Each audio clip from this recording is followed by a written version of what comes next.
세종대왕의 시대는 지혜와 평화로만 기억됩니다. 하지만 왕실 안에는 끝내 기록되지 않은 며느리의 소문이 있었습니다. 여러분, 안녕하십니까? 오늘은 우리가 익히 아는 위대한 성군, 바로 세종대왕 시대에 벌어졌던 믿기 힘든 왕실의 은밀한 이야기에 귀 기울여 볼까 합니다. 수많은 업적 뒤에 가려져 있던, 어쩌면 왕실 스스로도 깊이 숨기고 싶었을지도 모르는 충격적인 기록이죠. 조선왕조실록에 고스란히 남겨진 세종대왕의 아들 문종의 며느리에게서 발견된 금기된 사랑과 기이한 행동들, 과연 그 엄격한 궁궐 안에서 도대체 어떤 일들이 벌어졌던 것일까요?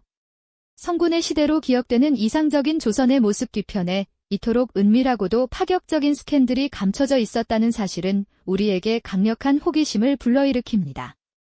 단순한 가십거리가 아니라 역사 속 한 인물의 복잡한 내면과 당시 사회의 엄격한 잣대가 빚어낸 비극적인 인간 드라마일지도 모른다는 생각에 이 이야기는 우리를 깊이 몰입하게 만들죠. 오늘은 그 첫 번째 막을 올려 실록이 고발한 충격적인 스캔들의 서막을 함께 들여다보려 합니다. 세종대왕의 며느리이자 훗날 문종이 될 세자의 첫 번째 부인, 봉씨는 기록에 따르면 정말이지 이해하기 어려운 행동들을 일삼았다고 합니다.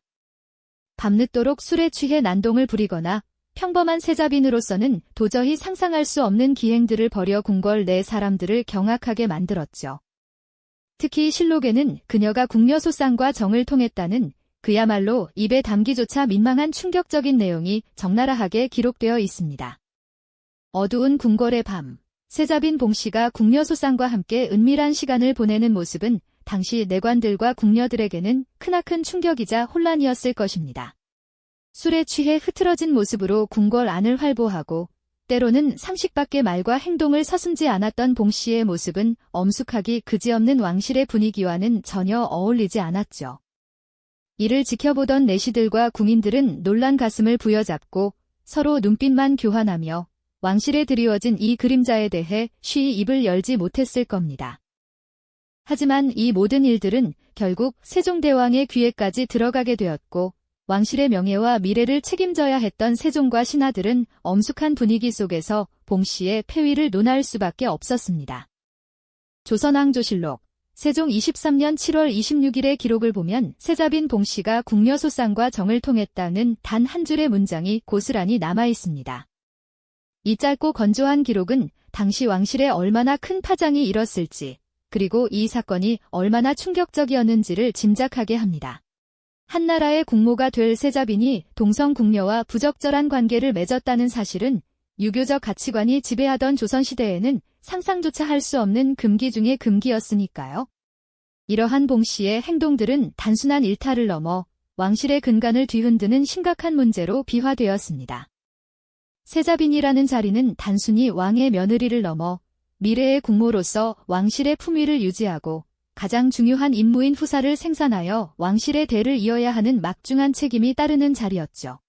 하지만 봉씨는 이러한 기대치에 크게 미치지 못했을 뿐 아니라 오히려 왕실의 명예에 먹칠을 하는 듯한 행동을 이어갔습니다. 당시 조선 왕실에서 세자빈에게 요구되던 역할은 그야말로 지극히 엄격했습니다. 후궁들과의 기싸움은 물론 엄격한 궁중 예법을 익혀야 했고 유교적 덕목을 몸소 실천하여 모든 궁인과 백성들의 귀감이 되어야 했죠. 특히 아들을 낳아 왕실의 대를 잇는 것은 세자빈의 가장 중요한 사명이었습니다. 자식을 낳지 못하는 세자빈은 언제든 폐위될 수 있다는 보이지 않는 압박감 속에서 살아가야 했으니까요.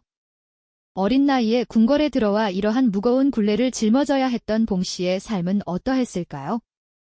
어쩌면 그녀의 기이한 행동들은 이러한 왕실의 엄격한 기준과 기대로부터 벗어나고 싶었던, 혹은 그 속에서 길을 잃었던 한 개인의 처절한 몸부림이었을지도 모르겠습니다. 왕실의 담장은 외부로부터의 모든 것을 차단하고 그 안의 사람들을 고립시켰습니다. 닫힌 문 너머로 보이는 세상은 봉씨에게 어떤 의미였을까요? 다음 시간에는 이어서 봉씨가 겪었던 왕실의 굴레와 세자빈으로서의 무게, 그리고 금기된 사랑 이면에 숨겨진 그녀의 내면 깊은 고뇌에 대해 더 깊이 파고들어 보도록 하겠습니다.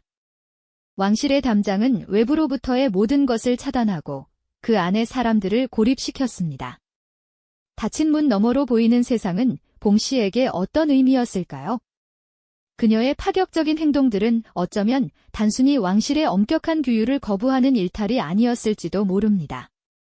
깊은 외로움과 궁궐 생활의 답답함, 그리고 남편 문종과의 불화 속에서 그녀는 어떤 위안을 찾으려 했던 걸까요? 조선왕조실록은 세자빈 봉 씨와 세자 문종의 관계가 그리 원만하지 않았음을 여러 차례 암시하고 있습니다. 부부 사이의 냉랭한 기류는 봉 씨의 마음을 더욱 얼어붙게 만들었을 것이 분명하죠. 엄격한 왕실의 기대를 한몸에 받으며 언제나 완벽해야 했던 세자빈으로서 그녀는 어쩌면 정서적으로 기댈 곳 없는 외로운 섬과 같았을지도 모릅니다. 겉으로는 화려한 궁궐 생활이었지만 그 안에서 그녀는 내면의 고독과 끊임없이 싸워야만 했을 겁니다. 바로 그때 봉 씨의 삶에 등장한 궁녀소상은 그녀에게 예상치 못한 위안이자 어쩌면 유일한 이해자가 아니었을까요?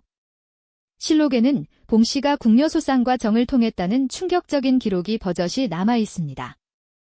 이는 당시 유교적 가치관으로는 도저히 용납될 수 없는 그야말로 금기된 사랑이었죠. 이 기록은 후대 사람들에게 큰 충격을 안겨주며 성군 세종시대에 이런 일이 있었다는 사실 자체를 믿기 어렵게 만들었습니다. 하지만 이 기록을 단순히 성적인 일탈로만 해석하기에는 봉 씨의 상황이 너무나 복잡해 보입니다.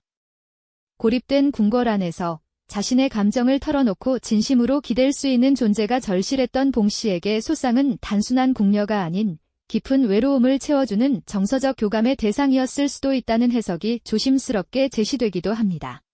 그들의 관계는 어쩌면 개인의 욕망이 시대의 엄격한 잣대와 부딪히며 빚어낸 비극적인 드라마의 한 장면이었을지도 모르는 일이죠. 세자빈으로서 아들을 낳아 왕실의 대를 이어야 한다는 막중한 압박감, 그리고 남편 문종과의 불화, 이 모든 것이 봉 씨를 짓누르는 무거운 짐이었을 겁니다.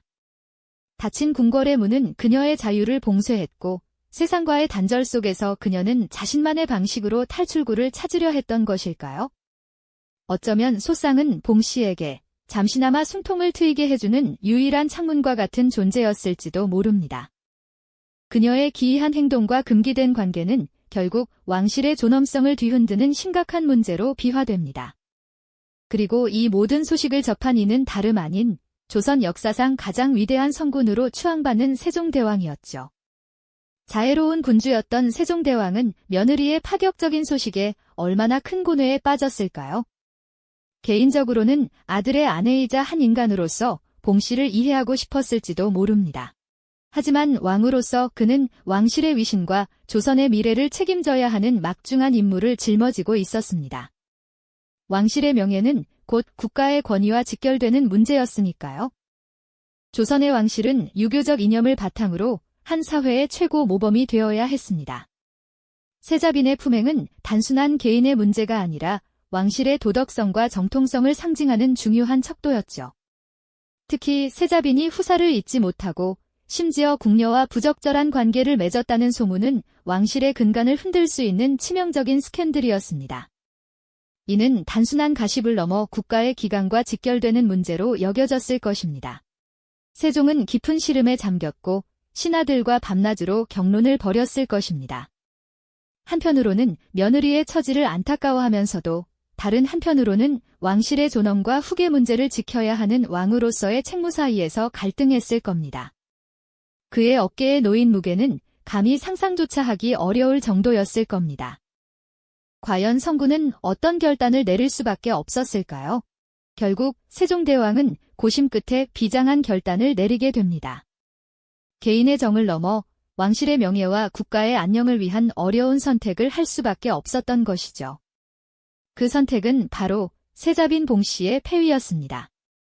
성군 세종의 엄격한 판단은 그 시대 왕실이 개인의 욕망보다 얼마나 더 큰 가치와 질서를 우선시했는지를 여실히 보여주는 대목입니다. 왕의 교지가 내려지고 봉 씨는 결국 폐위되어 궁궐을 떠나게 됩니다. 화려한 세자빈의 자리에서 한순간에 모든 것을 잃고 쓸쓸히 궁궐 문을 나서는 그녀의 뒷모습은 과연 어떠했을까요? 어쩌면 그녀는 자신을 짓누르던 무거운 굴레에서 벗어나는 해방감을 느꼈을지도 모르고 혹은 세상의 차가운 시선 속에서 더 깊은 절망을 마주했을지도 모릅니다. 한 인간의 복잡한 내면과 시대의 가혹한 잣대가 교차하는 참으로 안타까운 순간이었죠. 그렇게 봉씨는 찬란했던 세자빈의 자리를 뒤로 한 채 쓸쓸히 궁궐을 떠나게 됩니다. 이 순간은 단순한 패위 그 이상이었죠. 한 개인의 깊은 욕망과 조선 왕실이 지켜야 했던 엄격한 질서, 그리고 왕실의 존엄성이 정면으로 부딪히며 빚어낸 비극적인 결말이었습니다. 어쩌면 그녀의 퇴장은 수많은 궁궐 여성들이 겪어야 했던 가혹한 삶의 한 단면을 상징적으로 보여주는 것일지도 모르겠습니다. 개인의 자유로운 감정과 욕구는 거대한 시대의 규율 앞에 너무나도 쉽게 억압될 수밖에 없었던 것이죠. 우리는 이 쓸쓸한 퇴장 속에서 당시 왕실 여성의 삶이 얼마나 무거운 굴레를 짊어져야 했는지를 다시 한번 생각해보게 됩니다. 화려한 비단옷과 높은 지위 뒤에 감춰진 것은 어쩌면 끝없는 고독과 숨막히는 압박감이었을 테니까요. 그들의 감정은 철저히 통제되었고 오직 왕실의 안녕과 후사 생산이라는 목표 아래 존재해야만 했습니다. 성군이라 불렸던 세종대왕의 시대에도 이처럼 인간적인 고뇌와 비극은 분명히 존재했음을 우리는 이 사건을 통해 깨닫게 되는 것이죠. 빛나는 치세 뒤편에 가려진 어두운 그림자처럼 말입니다. 그렇다면 이 봉씨 폐위 사건이 오늘날 우리에게 주는 의미는 무엇일까요? 단순히 조선 왕실의 흥미로운 가십거리로 치부하기에는 이 이야기는 너무나도 많은 질문을 던지고 있습니다. 왕실의 은밀한 스캔들을 넘어 이 기록은 당시 여성의 삶이 얼마나 제약적이었는지를 생생하게 보여주는 중요한 사료가 아닐 수 없습니다. 한 인간의 본연적인 욕망이 시대가 요구하는 엄격한 규율과 어떻게 충돌했는지, 그리고 그 안에서 어떤 비극이 싹텄는지를 우리는 봉씨의 삶을 통해 엿볼 수 있는 것이죠. 역사는 때때로 우리가 상상했던 것보다 훨씬 더 복잡하고 다층적인 면모를 가지고 있습니다. 세종대왕 시대라는 이상적인 이미지는 물론 훌륭한 업적들로 가득 차 있지만 그 이면에는 이처럼 개인의 고뇌와 갈등이 스며들어 있었음을 봉씨의 이야기가 증명하고 있습니다. 겉으로 드러난 기록 너머에 숨겨진 인간적인 드라마, 그것이 바로 우리가 역사를 깊이 들여다봐야 하는 이유가 아닐까요? 그녀의 이야기는 우리에게 역사는 기록된 것 너머의 수많은 이야기들을 품고 있다는 중요한 질문을 던져줍니다. 그리고 겉으로 보이는 화려함이나 엄숙함만이 전부가 아님을 끊임없이 상기시켜주죠. 봉씨의 금기된 사랑과 파격적인 행동은 왕실이라는 거대한 시스템 속에서 한 개인이 겪었던 고독과 좌절의 표현이었을지도 모릅니다. 어쩌면 그녀는 그 모든 압박 속에서 자신만의 방식으로 존재를 증명하려 했던 것은 아닐까요? 시대의 잣대로는 이해하기 어려웠을 그녀의 선택들이 오늘날의 시선으로 볼 때에는 오히려 인간적인 연민과 공감을 불러일으키기도 합니다. 이처럼 역사는 때때로 우리가 상상하지 못했던 파격적인 진실을 품고 있습니다. 겉으로 보이는 영광스러운 기록 뒤편에는 이처럼 인간적인 고뇌와 선택들이 숨쉬고 있는 것이죠. 다음 이야기에서는 오늘 우리가 다룬 봉씨의 이야기처럼 또 다른 역사 속 금기의 문을 열어 우리가 미처 알지 못했던 흥미롭고 때로는 충격적인 진실들을 함께 탐험해 보겠습니다. 이 영상이 도움이 되셨다면 좋아요와 구독 부탁드립니다. 여러분의 응원이 제게 큰 힘이 됩니다. 다음 영상에서도 더 유용한 정보를 공유하겠습니다. 감사합니다.